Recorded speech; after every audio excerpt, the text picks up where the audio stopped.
Hey everyone, this is Neha and welcome back to my channel. कैसे हैं आप सब? आई होप आप बहुत बढ़िया होंगे।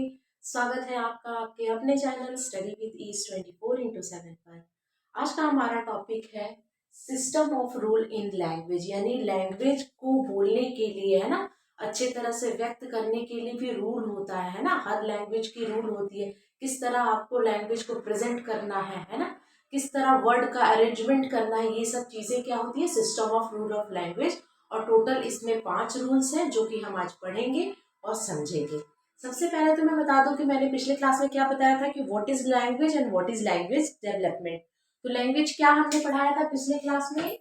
लैंग्वेज क्या है? लैंग्वेज क्या है? ऑफ कम्युनी मीडियम ऑफ कम्युनिकेशन। ठीक है, इसको हम लैंग्वेज बोलते हैं। अपने विचारों का आदान प्रदान करना दूसरों तक, और दूसरों के विचारों को अपने पास ग्रहण करना क्या होता है? लैंग्वेज होता है। और सरवाइव करने के लिए सोसाइटी में लैंग्वेज बहुत ही इंपॉर्टेंट टूल माना जाता है। ठीक है, तो इस लैंग्वेज को बनाने में, फॉर्मेशन करने में भी कुछ रूल्स होते हैं जिसके थ्रू लैंग्वेज डेवलप हुआ है। तो उस रूल्स को पढ़ेंगे, ठीक है ना। उसमें सबसे पहला आता है फोनोलॉजी या फोनीम्स, मॉर्फोलॉजी यानी मॉर्फीम्स, सिंटेक्स, सिमेंटिक्स एंड प्रेगमेस्टिक। ठीक है, तो ये हम आज पढ़ेंगे। सबसे पहले हम पढ़ेंगे फोनोलॉजी, है ना। What is phonology? फोनोलॉजी क्या होता है? Rule that govern the language sound. यानी एस फोनोलॉजी किससे रिलेटेड है? साउंड से रिलेटेड है ना। साउंड से रिलेटेड है, यानी ये रूल क्या बताता है कि किस तरह लैंग्वेज में जो साउंड का इंपॉर्टेंस होता है ना, आवाज का इंपॉर्टेंस होता है, उसको बताने का काम कौन करता है? फोनोलॉजी, है ना। फोनोलॉजी का मतलब ये rules that govern the language in sound, है ना, साउंड में। सबसे पहले इसमें क्या पढ़ेंगे? इसमें एक इम्पोर्टेंट वर्ड है, क्या है? फोनीम्स। तो आपको एग्जामिनेशन में पूछेगा कि व्हाट इज फोनीम्स। अक्सर एग्जामिनेशन में क्वेश्चन आता है कि व्हाट इज फोनीम्स। तो फोनीम्स क्या होता है? स्मॉलेस्ट यूनिट ऑफ साउंड, है ना। साउंड की सबसे छोटी इकाई को क्या बोलते हैं? फोनीम्स बोलते हैं, है ना। जिससे साउंड साउंड से क्या बनेगा? साउंड से वर्ड बनेगा, वर्ड से क्या बनता है? सेंटेंस बनता है ना। सेंटेंस से पैराग्राफ बनता है। इस तरह हमने पढ़ा है ना। तो देखिए, तो इसमें सबसे छोटी इकाई जहां से लैंग्वेज बनना शुरू हुआ है वो क्या है? साउंड।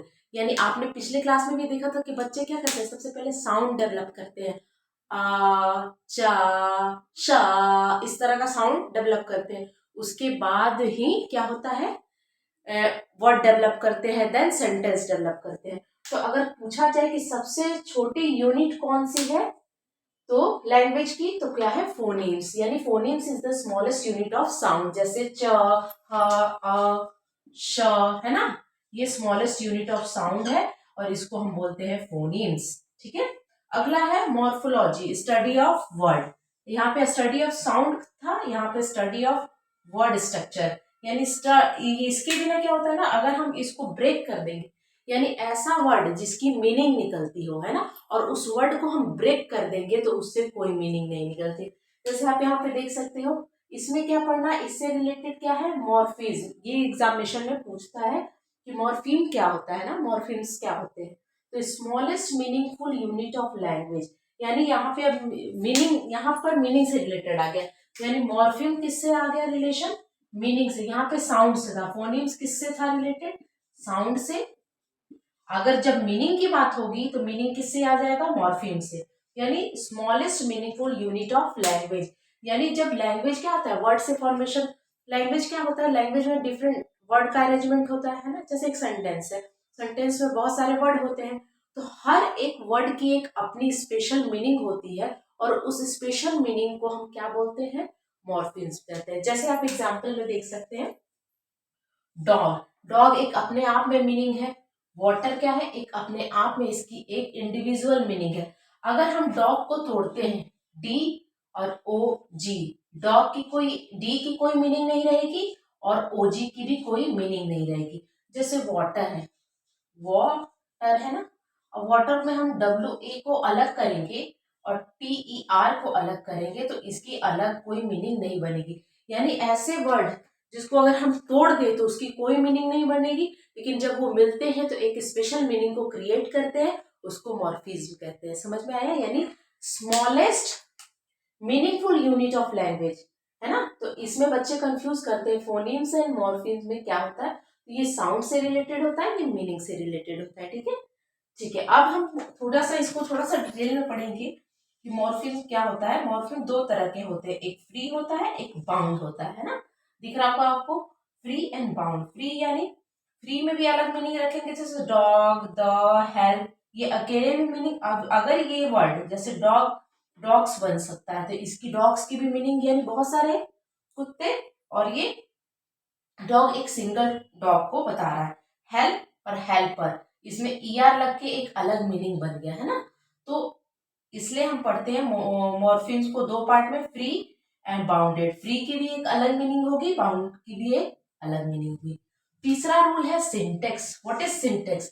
ग्रामेटिकली करेक्ट सेंटेंस, है ना। सिंटेक्स क्या होता है? Grammatically arrangement of word in a sentence is called syntax. Syntax क्या होता है? यानी ग्रामेटिकली करेक्ट से मीनिंग क्या है? आपका subject plus verb plus object का क्या होगा? रियल अरेंजमेंट होगा। रियल यानी proper arrangement of subject, verb and object को क्या बोलेंगे? सिंटेक्स बोलेंगे। यानी ऐसा सेंटेंस जो ग्रामेटिकली सही हो, वहां पे arrangement of subject, verb and object का अरेंजमेंट क्या हो? बहुत सही तरीके से सही प्लेस पर हो। जैसे proper arrangement of word in sentence, एक सेंटेंस में उसके वर्ड का प्रॉपर अरेंजमेंट अगर है तो वो सिंटेक्स का काम है। और सिंटेक्स क्या है? ग्रामेटिकली करेक्ट सेंटेंस को क्या करता है? शो करता है। ठीक है ना। जैसे आप यहाँ पे देख सकते हैं, order of word in a sentence से रिलेटेड है क्या? सिंटेक्स। अब यहाँ पे आप देख सकते हैं माई नेम इज राम, ये क्या है? Proper arrangement of subject plus verb plus object है ना। लेकिन अगर हम यहाँ पे पढ़े, ये सही है, सिंटेक्स, सिंटेक्स के अनुसार क्या है? सही है। अगर यहाँ पे देखेंगे नेम इज राम माई, क्या आपको यहाँ से कोई मीनिंग निकल रही है? मीनिंग तो निकल भी नहीं रही है। आपका देखो ऑब्जेक्ट, वर्ब एंड सब्जेक्ट का अरेंजमेंट इधर उधर है, तो ये क्या है? रॉन्ग है। यानी सिंटैक्टिकली ये रॉन्ग है और ये सिंटैक्टिकली राइट है। ठीक है ना। तो सिंटेक्स समझ गए कि प्रॉपर, जहां जिस सेंटेंस में प्रॉपर अरेंजमेंट हो subject plus verb plus object का, वो क्या होता है? सिंटेक्स होता है। यानी ग्रामेटिकली करेक्ट सेंटेंस को क्या बोलते हैं? सिंटेक्स बोलते हैं। नेक्स्ट है सिमेंटिक्स। यानी सिमेंटिक्स का क्या होता है कि proper arrangement of subject, verb और ऑब्जेक्ट तो रहेगा ही, लेकिन एक उसकी प्रॉपर, उस सेंटेंस की एक प्रॉपर मीनिंग निकलनी चाहिए। प्रॉपर मीनिंग यानी उस सेंटेंस को बोलने पर क्या होता है? एक सही मीनिंग आनी चाहिए, है ना। मीनिंग निकल के आनी चाहिए। जैसे देखिए यहाँ पे एग्जाम्पल में, माई साइकिल इज सिक, है ना। इस वर्ड पर ध्यान दीजिएगा, माई साइकिल इज सिक। सब, और यहाँ पर है माई मदर इज पंचर्ड। अब देखिए, ये तो, ये क्या है? सिंटैक्टिकली सही है ना। सिंटैक्टिकली सही है यानी कि proper arrangement of subject, verb and object है इसमें। ठीक है ना। इसमें भी है, दोनों सेंटेंसों में आपको सिंटैक्टिकली सही है ना। क्योंकि यहाँ पे arrangement of subject, object and verb सबका है। लेकिन ये सिमेंटिकली गलत है, क्योंकि कभी भी मदर जो है वो पंचर्ड नहीं हो सकती और साइकिल क्या है? सिक नहीं हो सकता। यहाँ पर अगर आप लिखेंगे माई मदर इज सिक, तो ये सही हो जाएगा, है ना।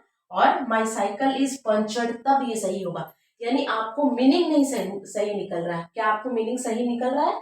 यानी सिमेंटिकली तो ये रॉन्ग है, लेकिन सिंटैक्टिकली यानी ग्रामेटिकल अरेंजमेंट से ये सही है सेंटेंस, लेकिन इसकी मीनिंग सही नहीं निकले, है ना। तो ये क्या होगा? सिमेंटिकली रॉन्ग है। यानी एक्चुअल मीनिंग आपको सेंटेंस से निकल के आनी चाहिए। बहुत लोग बोलते हैं ना कि मैं बाईसाइकिल क्या कर रहा हूँ? ड्राइव कर रहा हूँ, है ना। तो ड्राइव, बाईसाइकिल कभी भी ड्राइव नहीं करते। माई माई, अब कोई अगर एग्जांपल ले ले कि माई माई मैडम ड्राइव्स अ बाईसाइकिल, मेरी मैडम ड्राइव करती है बाईसाइकिल को, तो क्या बाईसाइकिल को ड्राइव करते हैं? नहीं। बाईसाइकिल को कभी भी राइड करते हैं, है ना। कार को क्या राइड करते हैं? नहीं। कार को क्या करते हैं? ड्राइव करते हैं। तो आपको जो वहां पर वर्ड यूज करना है उसकी मीनिंग सही निकलनी चाहिए। क्या हो सेंटेंस में? तो वो क्या होता है? सिमेंटिक्स होता है, ठीक है। नेक्स्ट है प्रैग्मेटिक्स। प्रैग्मेटिक्स क्या होता है? How to use language in a real life situation. Real life situation में आप किस तरह लैंग्वेज का यूज कर रहे हो, उसको हम क्या बोलते हैं? प्रैग्मेटिक्स। प्रैग्मेटिक्स कहते हैं। अब जैसे एग्जांपल से समझो। अब जैसे कि एक बच्चा है, ठीक है ना, वो आया और वो एक दो दिन पहले बीमार था और 2 दिन से एब्सेंट था, और वो क्लास में एंटर किया, ठीक है, क्लास में एंटर किया। तो मैम ने बोला, अरे तुम 2 दिन से आए नहीं थे और होमवर्क भी नहीं किया। तो बच्चा बोला कि हाँ मैडम मैं बीमार था, तो चलो बैठो, इस तरह से मैम बोलेंगी। अगर जस्ट उसके अगर फादर आते उस बच्चे की जगह, तो मैडम का क्या होता, टोन जो होता वो चेंज हो जाता। टोन कैसे चेंज होता? अगर मैडम, अगर जस्ट उसके बाद उसके फादर आ गए, मान लो कि एंटर किए क्लास में, फादर आ गए, तो फादर बोले मैडम कि 2 दिन से आ नहीं पाया था, तो जो भी आपने 2 दिन में वर्क कराया है ना उसको बता देना। तो मैडम बोली अच्छा ऐसी बात है, ठीक है मैं करा दूंगी। तो देखो क्या हुआ, सिचुएशन के अकॉर्डिंग, है ना, सिचुएशन के अकॉर्डिंग मैडम का टोन चेंज हो गया, है ना, बोलने का तरीका चेंज हो गया, है ना। तो किस तरह आप किससे बात कर रहे हैं वो बहुत डिपेंड करता है, किसको, उसको डिपेंड, उस way of language use of language, है ना, in real life situation is called pragmatics. समझ में आया कि किस तरह आप, बहुत लोग कहते हैं कि अच्छा आज मैं नहीं आ पाऊंगा, अच्छा नहीं आ पाओगे, इस तरह बोलते हैं। बहुत लोग कहते हैं अच्छा नहीं आ पाओगे, मतलब आप रियल लाइफ सिचुएशन में किस तरह अपने लैंग्वेज का यूज कर रहे हो वो होता है प्रैग्मेटिक्स।